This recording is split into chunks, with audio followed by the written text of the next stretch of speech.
All right, well, welcome again, everybody. My name's Joshua Morris. I'm the Urban Conservation Manager at Birds Connect Seattle, and I am joined with Kersti Muul today. Kersti, would you like to introduce yourself? Good evening. Thanks for joining us. I'm Kersti Muul. I am a wildlife biologist and I specialize in urban wildlife, specifically the threats to urban birds.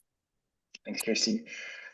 We are here, as you know, to share about a proposal at Magnuson Park to develop pickleball court facility fairly close to the restored wetlands. We are concerned about that as an incompatible use next to habitat that we, as a city, invested so heavily in to create this habitat and accessible nature experiences. And so the point of this session is to share a little bit about the background of the wetlands, what's going on with this project, and to invite you to get more involved in our efforts to protect these wetlands. So hopefully my PowerPoint is sharing with you, and just as a quick outline of the material that we're going to go over, just mentioned it, history and origins of the restored wetlands. Got some beautiful photos. Thank you very much to Virginia Bound, to Martha Taylor, to Kim McCormick, and to Randall Mullen for their photos for the presentation this evening. All of the creatures that you'll see have been photographed in the Magnuson Park wetlands. So then we'll talk about the pickleball plan and the problems it poses. And then deja vu. I think some of you may be familiar, but we've been in a similar place before at Lincoln Park, and Kirsty's going to share about that project and what we can learn from her successes halting that project. And then we'll talk about how we're organizing to protect the wetlands and what you can do to get involved. So as I was doing my research for this, read a little blurb on HistoryLink about Magnuson Park, and it said the deactivation of the Sandpoint Naval Air Station on Lake Washington in Northeast Seattle set off a years-long bitter debate over uses for the land.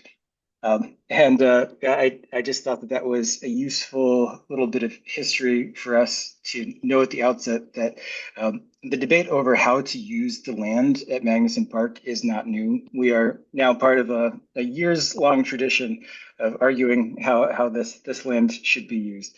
I don't want this particular effort of ours to become bitter, but just as context that this is not the first time that we've argued over how land should be used at Magnus Park. So historical context, the Sandpoint Peninsula prior to European colonization was a low, marshy, swampy area.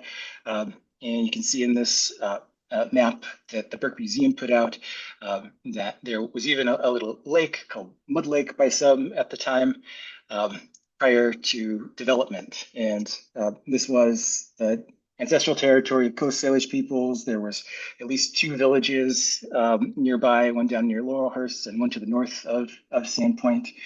So this definitely would have been the usual and accustomed hunting and fishing places for the indigenous peoples of our region. After colonization and after World War I, the U.S. military built a naval air station on Sandpoint, and they flattened the area, they filled it in, and they paved over a lot of the peninsula, as well as compacted a lot of the earth to make it suitable for their uses as an airstrip. In the 1970s, the airbase was decommissioned and the property, a large portion of it was acquired by the city of Seattle. It became a park in the mid 1970s, and it wasn't until the mid 2000s that the plan for the new active athletic fields and the restoration for the wetlands was conceived and approved as a project.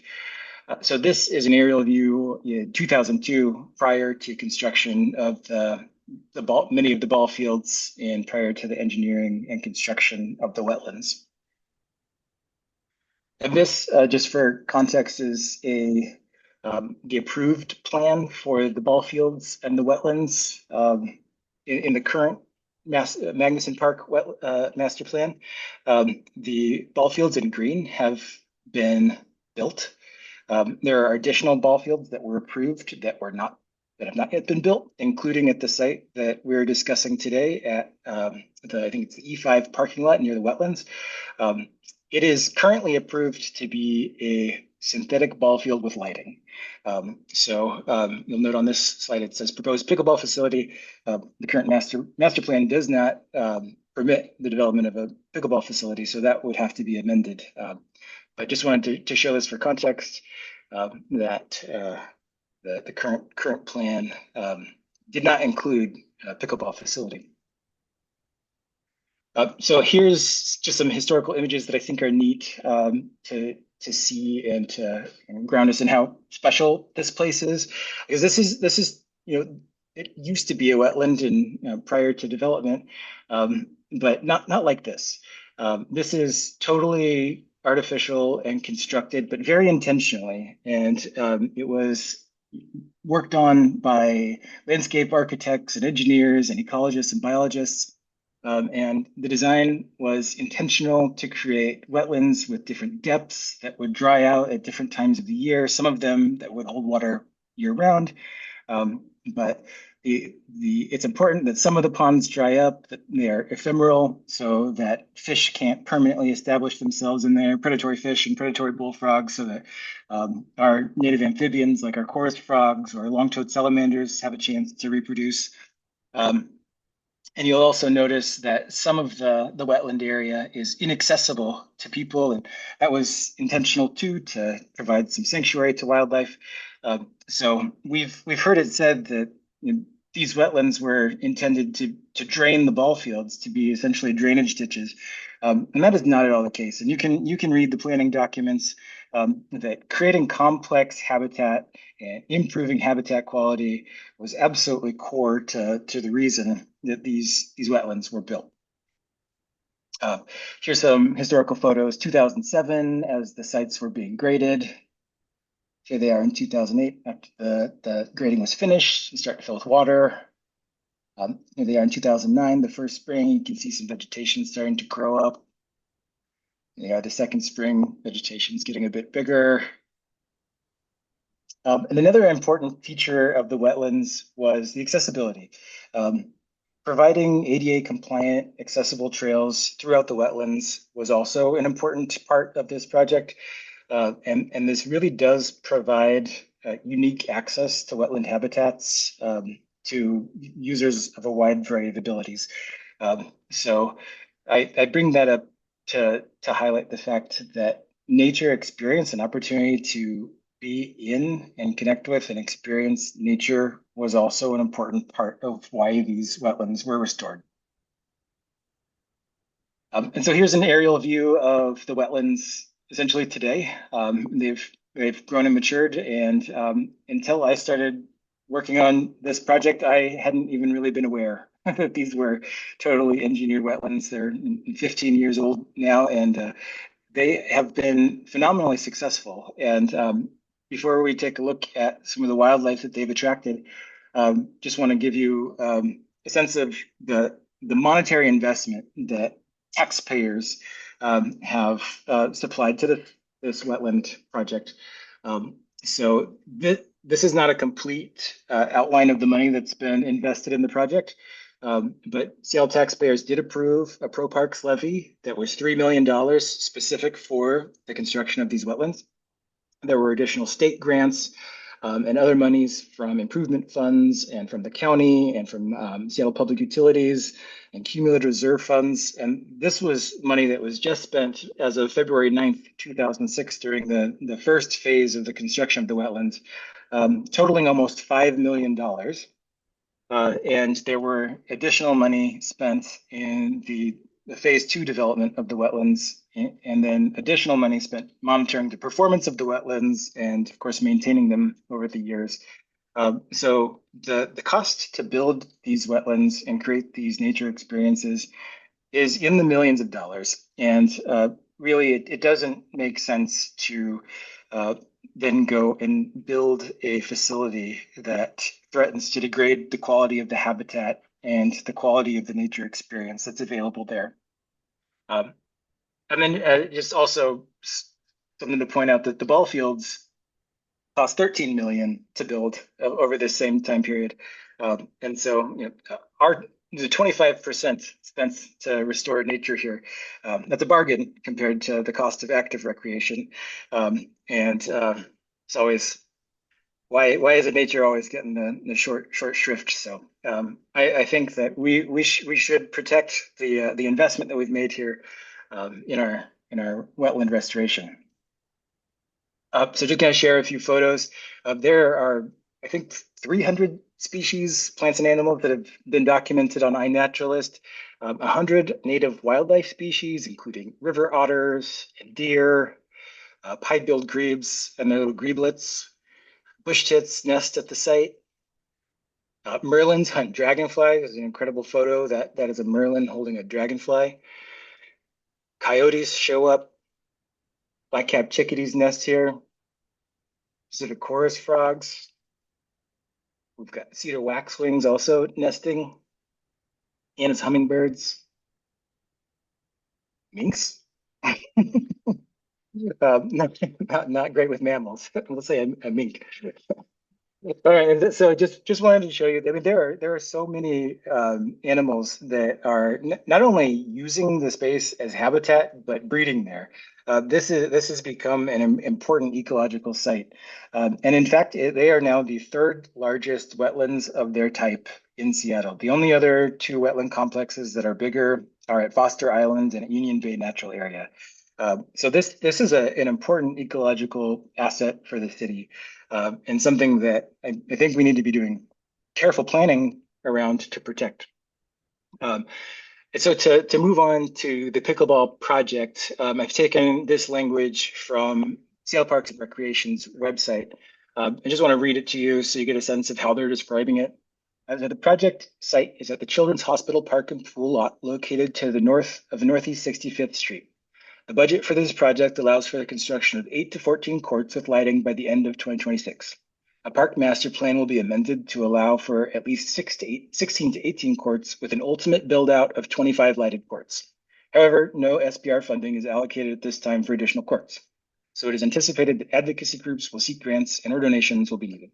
A supplemental environmental impact statement will assess the impacts between three alternatives: no build, 14 to 18 courts, and a full build out of 25 courts. So just to summarize that, there is funding currently available and plans to build 8 to 10 courts at the site. The ultimate goal is up to 25 courts. And again, this is from Parks and Rec's website, and also wanted to read this to you just to kind of share about how this project was initially designed and conceived. So the project began in the fall of 2023 with the intent to conduct detailed analysis of the 5 courts identified in the 2021 to 2022 study. That's a reference to a pickleball study Parks and Rec did. An advisory committee was formed, including tennis and pickleball players and advocates. This committee would review the consultant team's recommendations along with SBR staff for selecting one site in North Seattle and another site in South Seattle. The project scope called for holding 2 public meetings, one north and one south. These meetings would introduce the public to the project and collect their comments and concerns for consideration. In October 2023, after a more detailed review of the sites, along with input from the advisory committee, SBR determined to continue work on the 2 best options: a facility at Magnuson Park and a facility in Georgetown Playfield.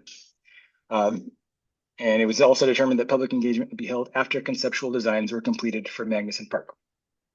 And the reason I'm reading this is I think that it was a flaw and fault of their process to include only tennis players, pickleball players, and advocates in their initial advisory committee formation.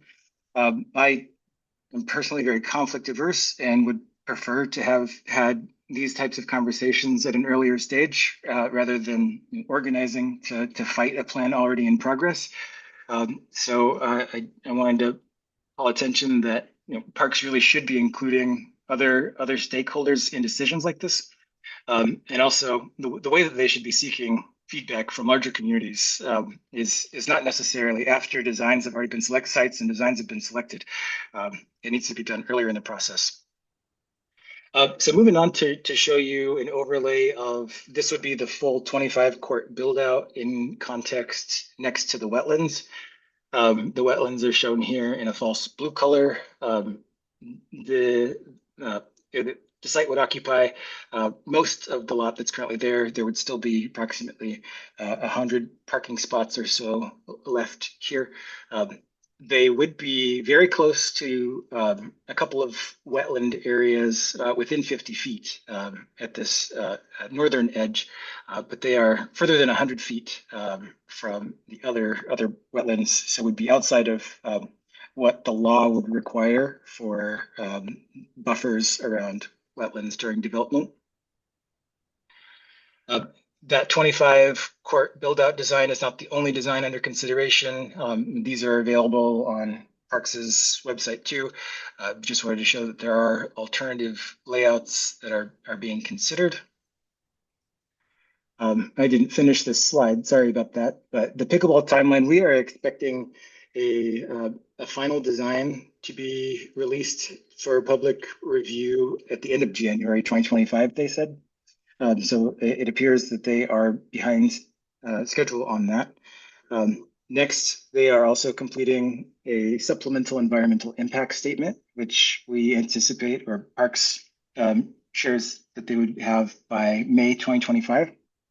After that was released, they would need to go through the process of updating the Magnuson Park master plan. And that would require an act of our city council. So that's something that would need to be submitted to council for their review and approval. And then after the master plan is approved, then they would begin development of the courts, which I think they anticipate beginning construction in 2026. So sorry, I didn't finish the slide there. But just to kind of speak a little bit about some of the difficulty or problems posed by pickleball is the sound. And there's pickleball is famously noisy. If you search pickleball noise on Google News or something, you'll get a lot of articles. And it is a uniquely annoying sound in the sports world. It is short, loud, percussive bursts. I went up to Miller Park, close to where I live. There's some pickleball courts there, and just took some recordings of folks who are playing pickleball there. And that's the spectrogram that you see here. And the sounds are very short. They're only about 50 milliseconds long. With my little sound meter, I was generating sound levels up to 120 decibels courtside. And it's not a professional sound reading, but it does comport with what other studies are finding. And they find sustained noise up to 70 decibels, even 100 feet away from the courts, and that's as loud as freeway traffic.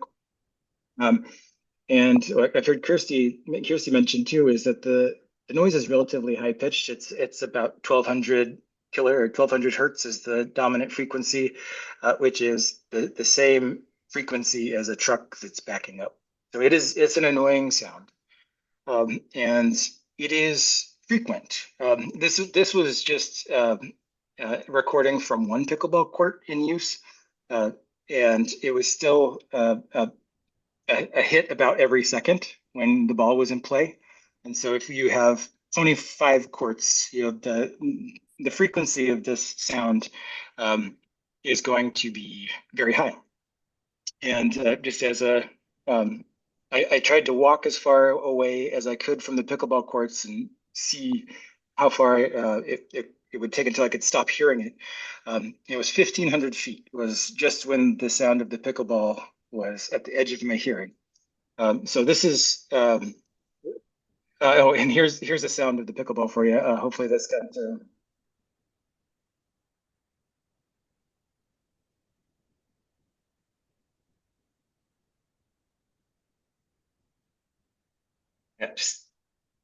yeah, how do I stop it?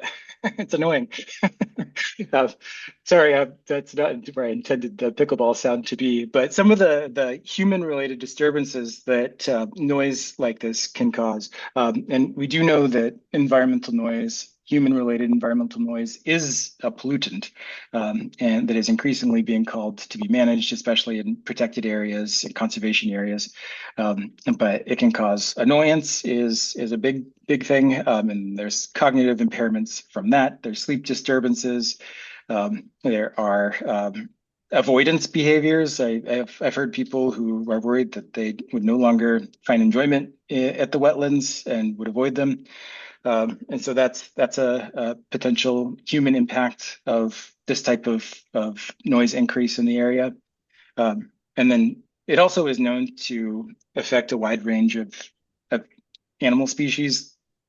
And that could be acoustic masking, where the sound from the source is interfering with communication signals, vocalizations, or drumming, for woodpeckers, for example. It could interfere with predator and prey dynamics, where either the prey doesn't have the same ability to hear predators approaching, or predators that rely on hearing don't have the same ability to hunt effectively. This is also known to cause changes in nesting success. For some species, that's increased risk of failure. For others, especially urban adapted species, there's potentially increased nesting densities in those areas. So there's a wide range of impacts on birds and other species that use acoustic signals for getting around in their world. And as an example of acoustic masking, a classic wetland species, a red-winged blackbird, I've got one of their a male call here on a spectrogram, and you can see that it's also a very short duration, like pickleball, a 50 millisecond sound. Its loudest frequency range is between 2.1 to 3.3 kilohertz, and if you overlay that with a pickleball pedal strike. While the dominant frequency of the pickleball is still lower than the blackbird's dominant signal, it does have these higher frequency overtones that could potentially mask those types of calls.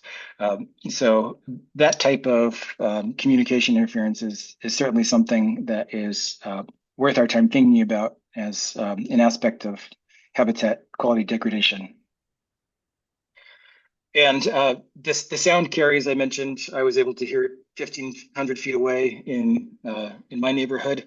And here's an idealized attenuation map of a peak loudness from a pickleball strike. So if we assume that the peak loudness courtside is 120 decibels, then even 600 feet away, we would have peak sounds up to 64 decibels, which is 27 times louder than a normal urban residential background noise or park background noise. So this is, of course, we don't live in an idealized environment or atmosphere. So this is just for illustration purposes. But I think the point is the sound will be audible in the wetlands. This will impact the wetland experience and the creatures that live there. And just want to point out that alternative locations exist, even within Magnuson Park. And so we've identified the parking lot to the west of Arena Sports, which is owned by Seattle Parks and Recreation, which does not have current, to our understanding, any current contracts or use agreements with any other organizations. So potentially this is land that is available to use as Parks deems fit. It's already paved. There would require no additional paving. It could accommodate up to 8 lots in a flat area. And if they were interested in potentially regrading, they could accommodate more. And this is not the only spot that would have fewer impacts to wildlife habitat that we've invested so heavily in. And so we are calling on parks to explore other alternatives. And for the record, we would be happy to support pickleball development at a location that does not have the same impacts to wildlife. And many of you may recall that this is not the first time we've been here. This feels very familiar. It's not the first time that Parks has tried to build a pickleball facility in a sensitive area. And I will turn it over to Kersti to share about that experience and what we can learn from Lincoln Park. Josh, there were a couple questions. There was no audio with those um, graphs you were showing of the noise. Oh, bummer. Okay, well, it was annoying. Trust me. I can I can share it with you later. Um, And was there noise? Sorry, what was that? Was there an auditory, like, did you have noise on it and we could Uh, just hear it, or was there not on there? there was a pickleball audio. Did you hear that? No, I don't Yeah. think. Okay. Okay. Sorry about that. And there are, if you want to look through the questions, there's a couple of questions. Sure, yeah. Tom's asking, will there be an environmental impact statement? There will not be a full environmental impact statement. We're expecting a supplemental impact statement.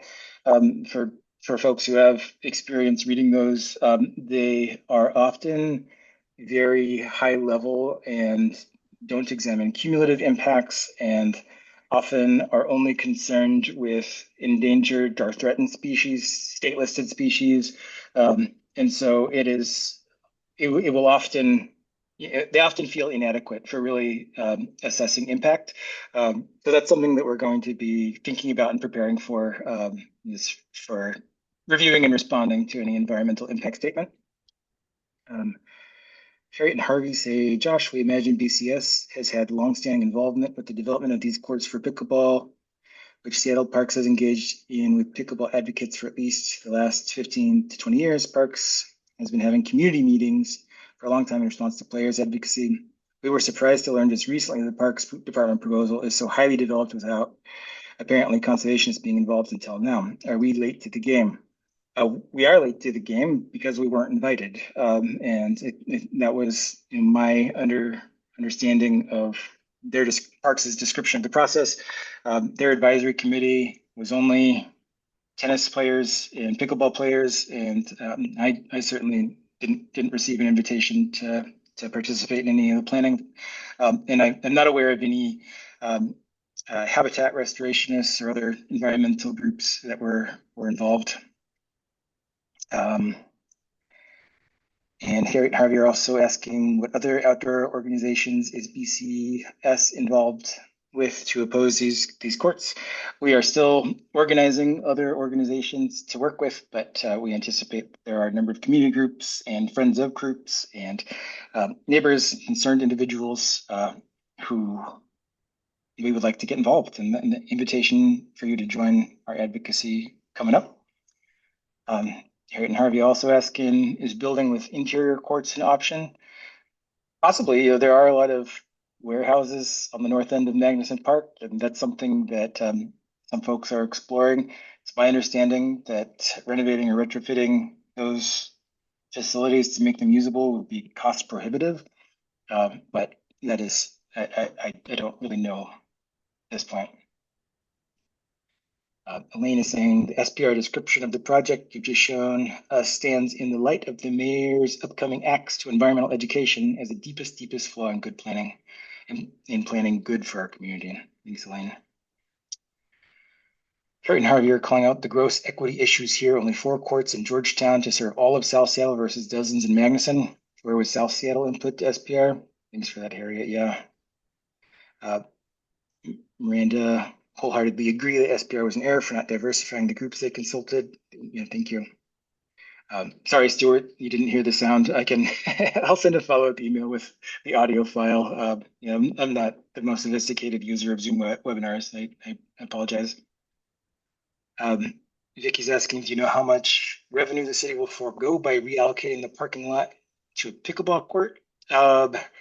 Somebody does know that. I'm not sure I know that. Kersti, do you happen to know? He knows revenues generated by the people who take the shuttle to Children's Hospital. It's not a small amount of money. For some reason, like 200,000 or something is coming to my mind. I wouldn't quote me, but That sounds right, but I'd have to double check with Jean. yeah, okay. And if anybody out there does know, I know others might know. Feel free to drop it in the Q&A. Looks like the questions are just coming. I think Kersti, why don't we turn it over to you and we'll get to the questions at the end of the presentation. So this is just like 2.0 for me. everybody found out about this project that was proposed via the West Seattle blog, and there was no public comment.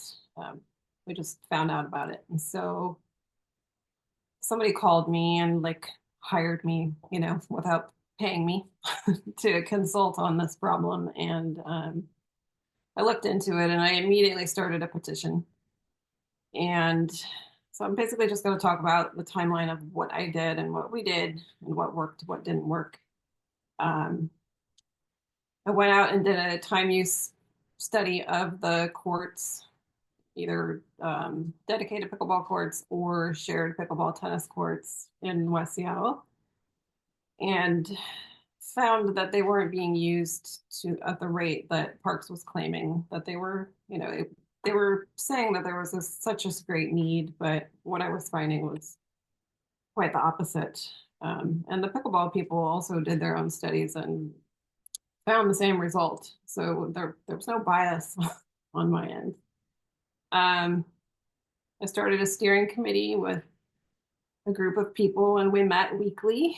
And then I started hooking up with like Seattle Nature Alliance and some other environmental groups. And then I started investigating more of just the area. So you can see in Lincoln Park, this whole purple area is an ECA, so an environmentally critical area.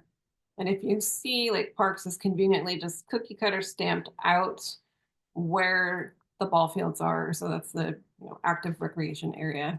And then the pickleball court was supposed to go in right there where the blue dot ish is. It was an environmental material storage area, so compost and whatnot. And it was a good spot for it because it kept the vehicles in the park.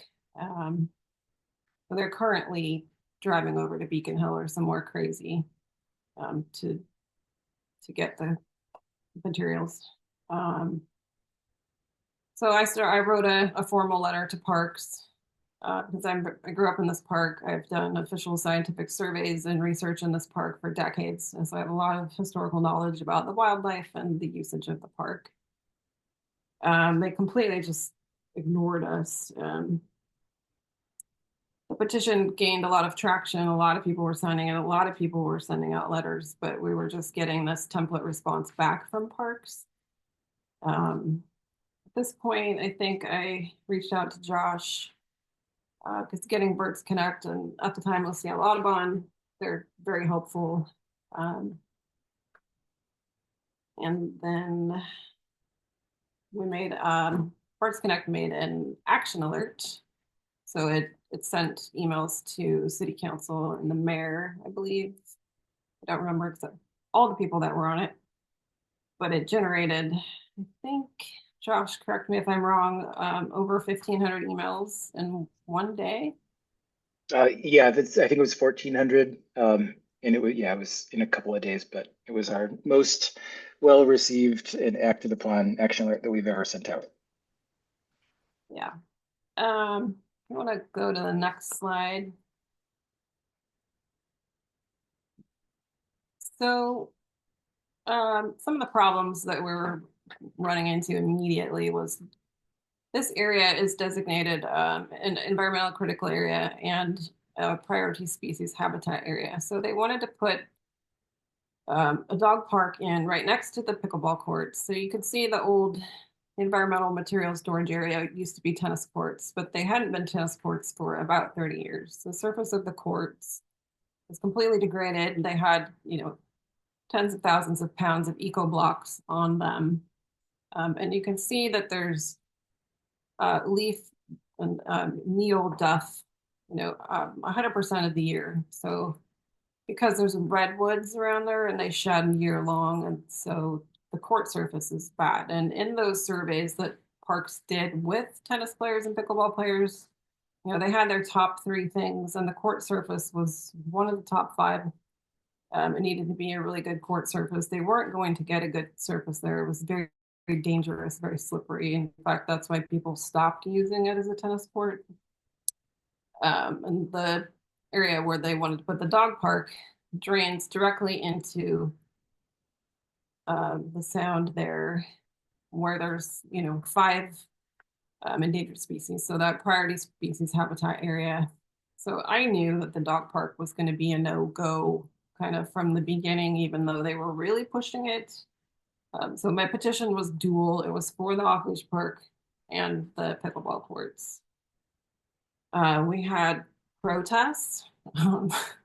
Might seem silly, but it got a lot of attention. We got a lot of media attention, and it was, it was highly followed, and it became a big deal. And it kind of, we all started to realize how much of a problem this is across the country.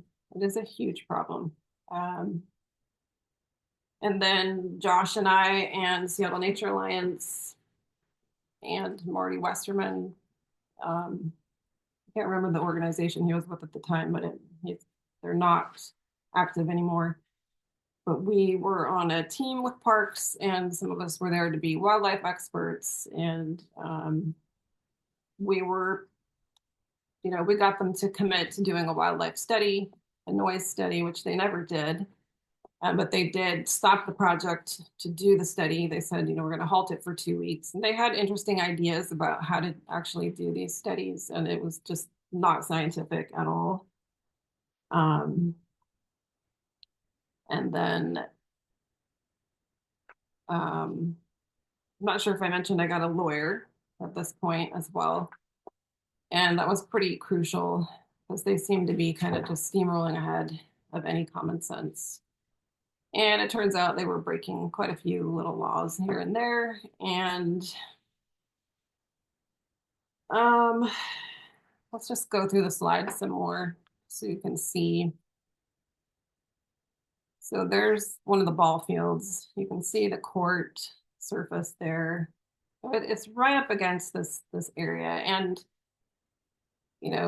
during my surveys over the decades, I have a lot of data about the wildlife that's there. And this particular area is very, it's full of wildlife. And Lincoln Park has documented over 166 species of birds. There's a lot going on there. Show the next slide. Oh, just more pictures of the general area. Just lots of trees. It's a good habitat area. And during this time, after they took the eco blocks out and it was quiet in there, a lot of things started happening and more wildlife showed up, that I had ever seen in there. We had a deer come in there. The peregrine falcons started bathing in that puddle. If you can see, there's a big puddle in there. And that was super cool. Just birds that we didn't see that often started showing up more and more and using that area once the trucks and those blocks were out of there. Next slide. Another picture. Next slide.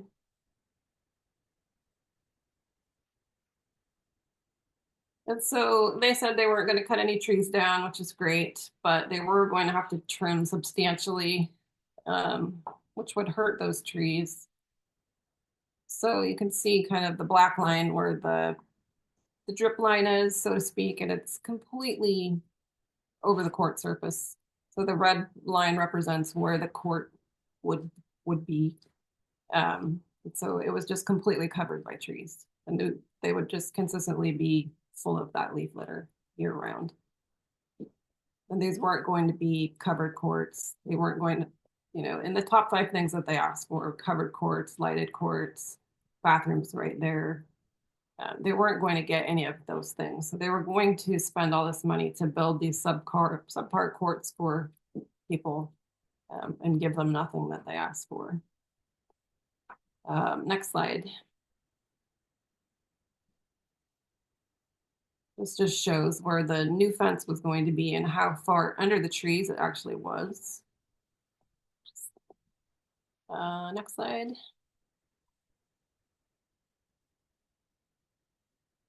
So here's the petition. We ended up with over 6,000 signatures.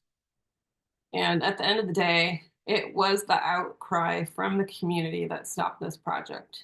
It was not the wildlife. It wasn't, it was a lot of people saying no to this. and getting involved. Next slide. There's the GoFundMe for the lawyer. We almost reached our goal, but we paid it off. It was extremely helpful. I think it changed the outcome for sure. We had flyers everywhere. We are not against pickleball, and that is important to get across to the community and the Parks Department, because that's not our goal to stop pickleball. It is our goal to stop it where it is not compatible or a responsible place for it. Here's some examples of the birds that are just right around that proposed court area that would be impacted. Birds that, woodpeckers that communicate by pecking and popping. It's the same kind of frequency and sound that pickleball makes. The owls are extremely sensitive to that. Noise studies have been done that show owls are consistently, they miss their strike. So as they're going down for their prey, when they put their talons out and strike, they were missing that a lot more and not getting their prey captured. So a lot of things happen with wildlife.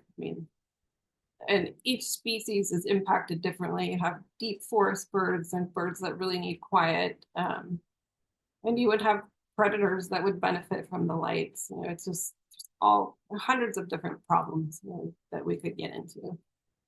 Next slide. So we won at the end of the day. And now, this is funny, it's actually Lincoln Park is in Wikipedia. And at the very end there, it talks about the pickleball problem.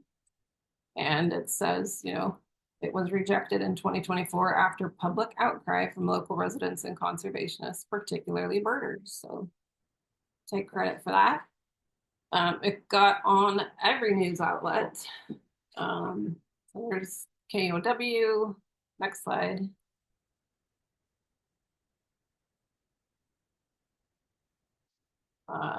Cairo. So King 5, Cairo, KOW, they were along for the whole ride. They were there at the very beginning. They came to every protest. They talked to parks throughout the whole process. And so, when we did win, it was a big deal. And they all came at the end as well and spread the good news. But I'm not sure if that's the last slide.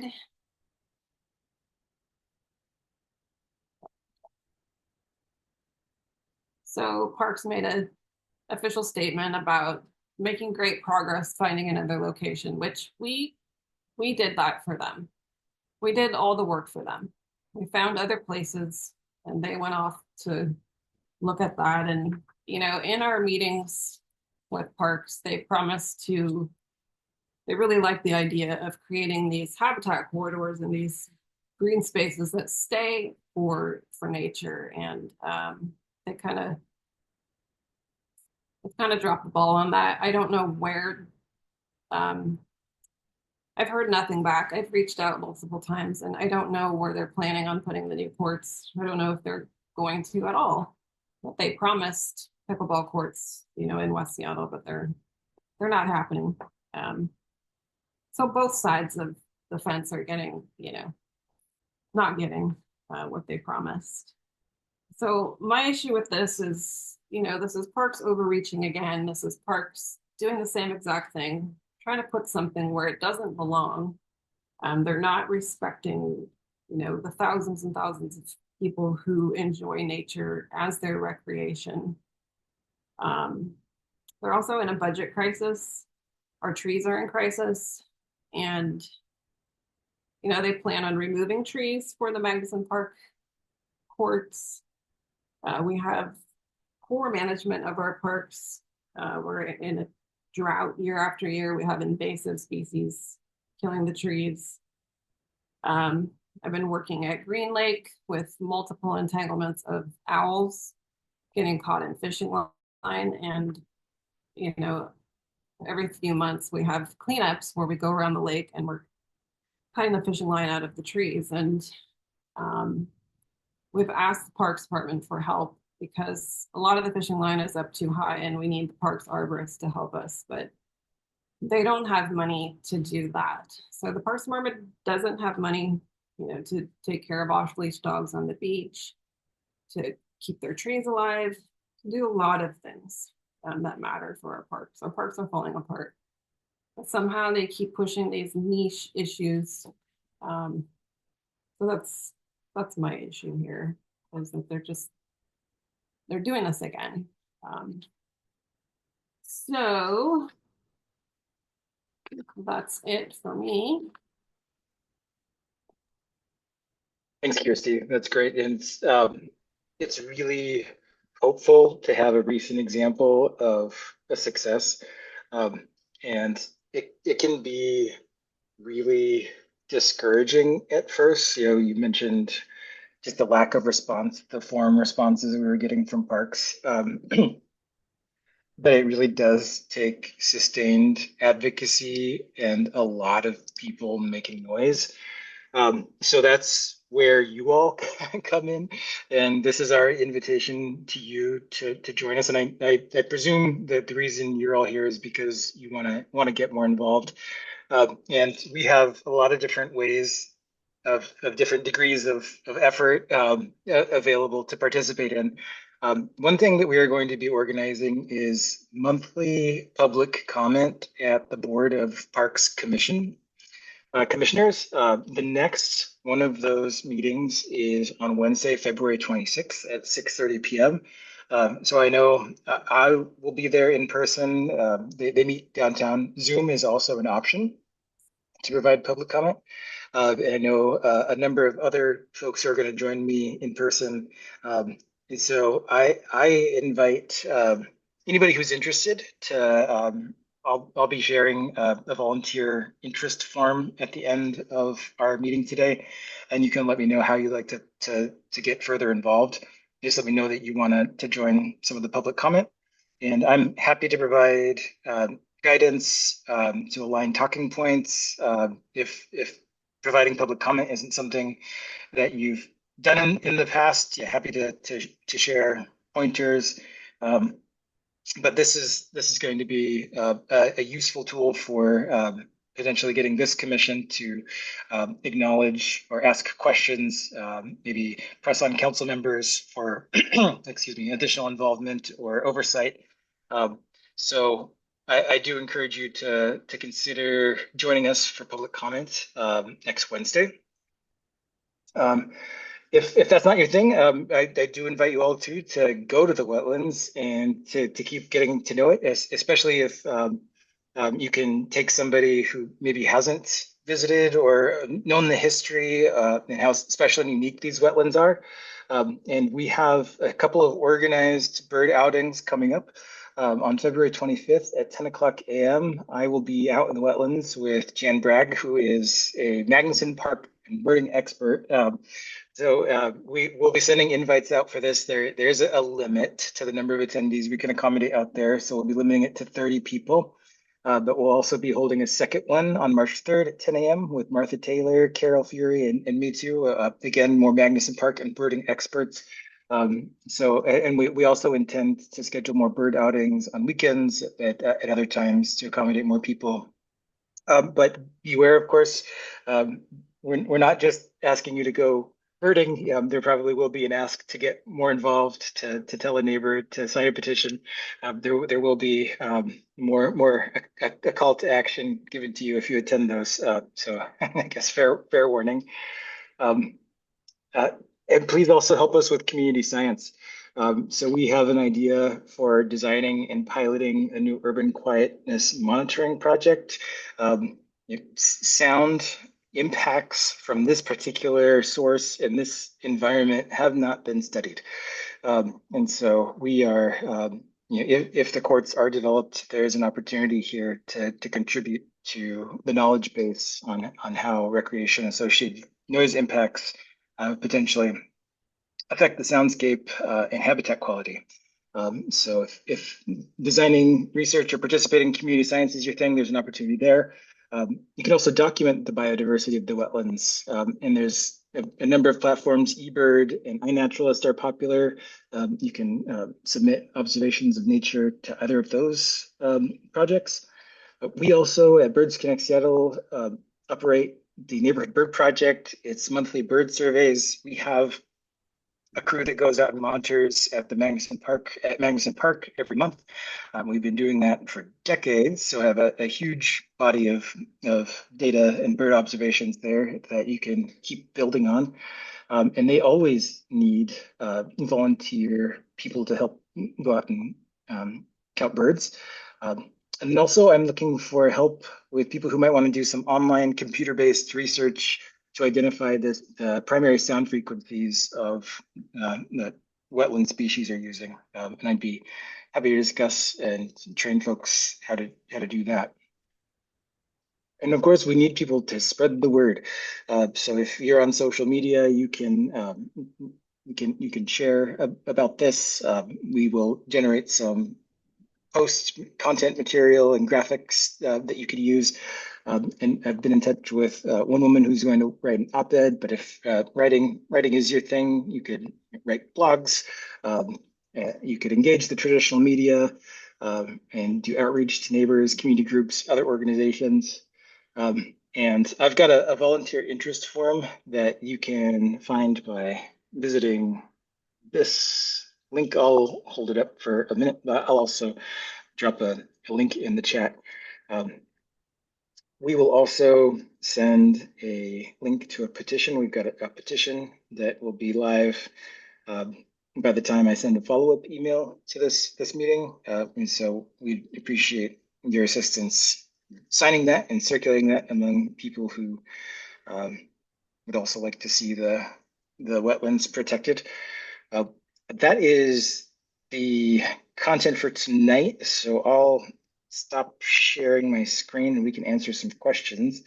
And Kersti, if you want to start looking at the questions, I will drop a link in the chat. I have answered some via typing them in. A Okay. lot of questions about quieter balls, quieter paddles. So that raises an equity issue because they are expensive. They're not that quiet, and there's not going to be any policing of who uses what kind of paddles. So somebody also asked about like the sound barriers.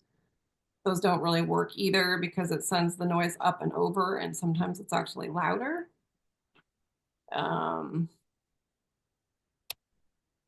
Could parks be legally challenged? It depends. I have given my lawyer's name to a couple people in our group to reach out to him to consult to see if there is a legal challenge here. I'm sure there might be something. I was shocked at what he found at Lincoln Park. And there was like six laws. And just a tip to like if you do hire a lawyer, do all the work for them. It really cuts into the cost because there's a lot of annoying little stuff that you can do. Do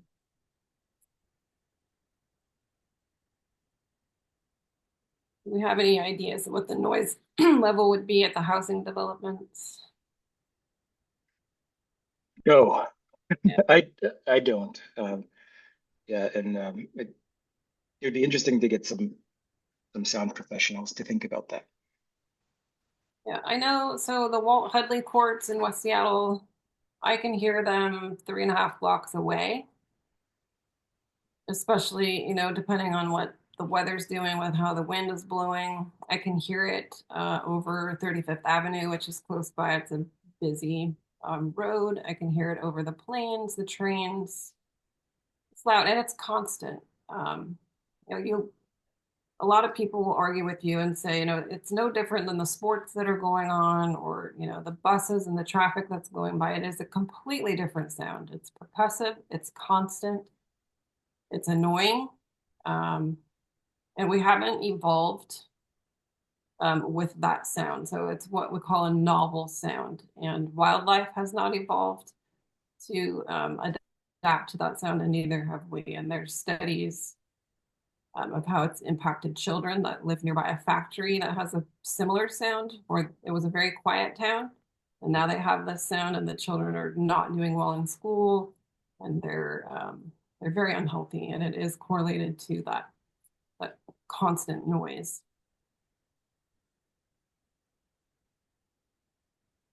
Thanks, Kersti. And I think you responded to Andy's note too, that we should prepare responses to the idea of requiring quieter balls. Is that right? I hear you mention that. You can't require them. I mean, this is Parks Department. They'll say, oh, we'll do this and we'll do that, but they're not going to do anything. They don't have any money. They said that they were going to maintain the courts at Lincoln Park. So when they said that, I said, oh, well, then I'm including leaf blowers into my noise study. And they didn't like that. And leaf blowers are actually louder than pickleball. And so they had to deal with that. So yeah, you have to stay on top of them. You have to be very loud. You have to call them out every single time. I mean, it was like a full-time job for me. yeah. It's exhausting, but if you don't do it, they'll just keep moving ahead. Yeah. Rosemary's asking about residents above Magnuson Park. Have they been concerned? We are still a small team and just getting ourselves organized. So we are looking forward to connecting with other folks in the area who might be concerned. So I'm not certain myself what the thoughts are of the residents above Magnuson Park. Patty's asking, are we going to give a script? Yes, we've got some sample language and happy to share that. And were you going to say something, Kersti? Um, oh, a lot of people that are kind of just playing the middle about it is a lot of times they don't know that there's how bad the problem is. A lot of people that attacked me are like, oh, what's so wrong with it? It's not that bad. Like you don't really know until you're exposed to it, and then all of a sudden it's a problem. So people need to be educated about it, how it's different and how it will sound all the time. And a lot of people had questions about if we're not concerned about lighting. We are concerned about the lighting. I'm just not sure how much lighting is already there, but the type of lighting that goes into courts is very different and it is very bright. So yes, we are concerned with that. Yeah, he said note too about the chair of the Parks Subcommittee or Committee on Seattle City Council. I believe that's Joy Hollingsworth, and I've been in touch with her office about this. We are starting our outreach with the council. Have also invited Council Member Maritza Rivera's office to a bird walk in the spring at the wetlands. So it is important that we start that outreach and that we keep in touch with them because ultimately they will have decision-making authority to approve the master plan update. So if folks are interested in additional outreach to council members, that's an important strategy in this campaign for sure. And if you're able to or want to participate in those parks board of commission. I would go to those meetings. I went to several of them. You can give a 2-minute comment and you finally get to see our superintendent Diaz, who's behind all of this, who will never answer anything in email, nothing. So this is your chance to see him in person and make him listen to you. He will be there. And Yeah, the last meeting I went to, I knew that we had won before they had announced it because he looked at me and he said, I heard you. And so I knew in that moment, that he gave me eye contact after months and months and months of, no responses, no eye contact. It was great. Yeah, thanks.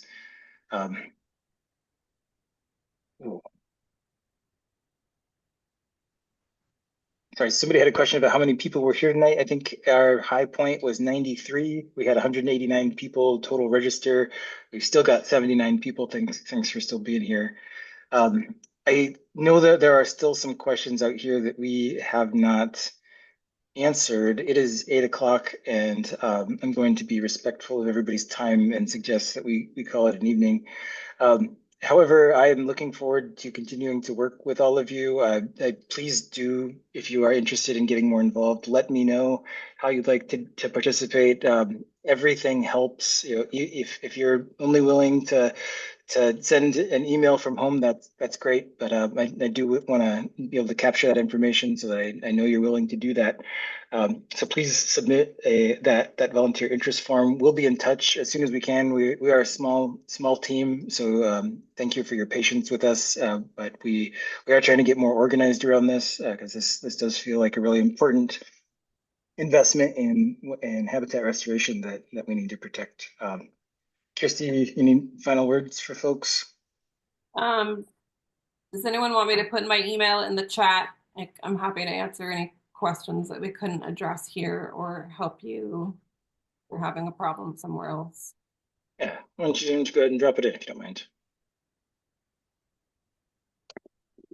And drop mine in too, Josh M at birdsconnectc.org.